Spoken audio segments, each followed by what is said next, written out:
Since you brought up the judges, I would like to point out that the judges in this country are acting erroneously. We have judges who are acting as partisan activists from the bench. They are trying to dictate policy from the President of the United States. They are trying to clearly slow walk this administration's agenda, and it's unacceptable. As the President said last night, we will continue to comply with these court orders. We will continue to fight these battles in courts, but it's incredibly apparent that there is a concerted effort by the far left to judge shop, to pick judges who are clearly acting as partisan activists from the bench in an attempt to derail this president's agenda. We will not allow that to happen. And not only are they usurping the will of the president and the chief executive of our country, but they are undermining the will of the American public, tens of millions of Americans who duly elected this president to implement the policies that are coming out of this White House.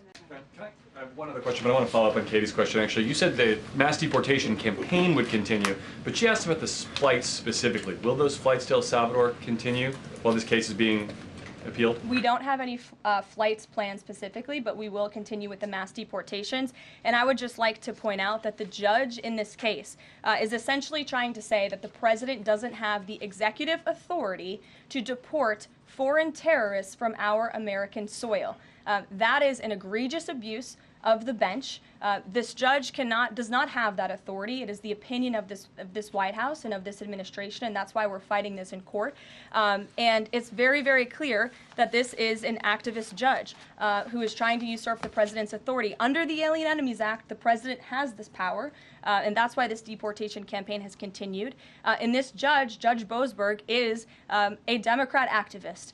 He was appointed by Barack Obama. His wife has donated more than $10,000 to Democrats, and he has consistently shown his disdain for this president and his policies, and it's unacceptable. You took me right where I wanted to go about the idea that these people are all foreign terrorists, but Judge Boasberg was originally appointed by George W. Bush and then elevated by Barack Obama. I just feel like I should clear that up. Well, let me just say something to that effect, Garrett. 67% of all of the injunctions in this century have come against which president? Donald J. Trump. Let me say that again. 60% of the injunctions by partisan activists in the judicial branch have come against President Donald Trump, and 92% of those have been from Democrat-appointed judges. This is a clear, concerted effort by leftists who don't like this president and are trying to impose or slow down his agenda.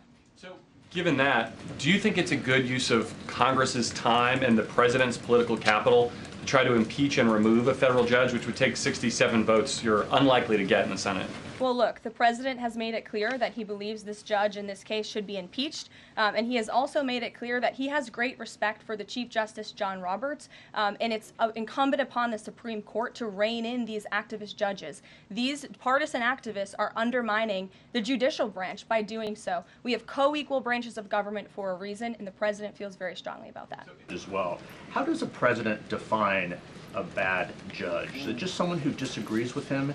And is that a dangerous precedent in this case, because this is a temporary ruling from Judge Boasberg that he could ultimately rule in your favor? Is he setting up a standard here for calling for the impeachment of a judge who may ultimately rule on your side? No, it has nothing to do with disagreeing with the president on policy. It's with disagreeing with the Constitution and the law. And it's trying to usurp the authority of the executive branch of this country. It's having baseless reasoning for these injunctions. And it's a clear effort by these judges to slow roll this president's agenda.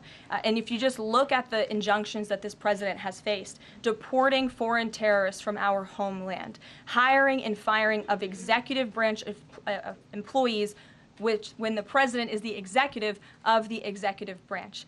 You also see an injunction by a partisan activist judge when it comes to the Secretary of Defense trying to determine the readiness of our troops and the qualifications of our troops in our armed forces.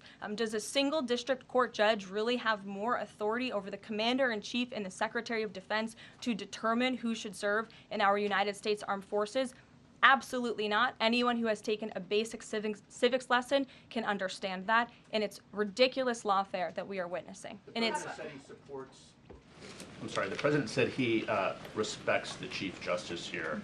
Does he respect him specifically on this case and this opinion, or respects him overall? And has he spoken to any other Supreme Court justices? The president respects Chief Justice Roberts overall. He just expressed that to me in the Oval Office, but it's also quite clear that the Supreme Court needs to rein in these judges who are acting as partisan activists, and they are undermining the judicial branch, and it's a dereliction of duty on their behalf. Thank you for watching. Make sure you subscribe to our YouTube channel and be sure to watch more videos from Fox Illinois.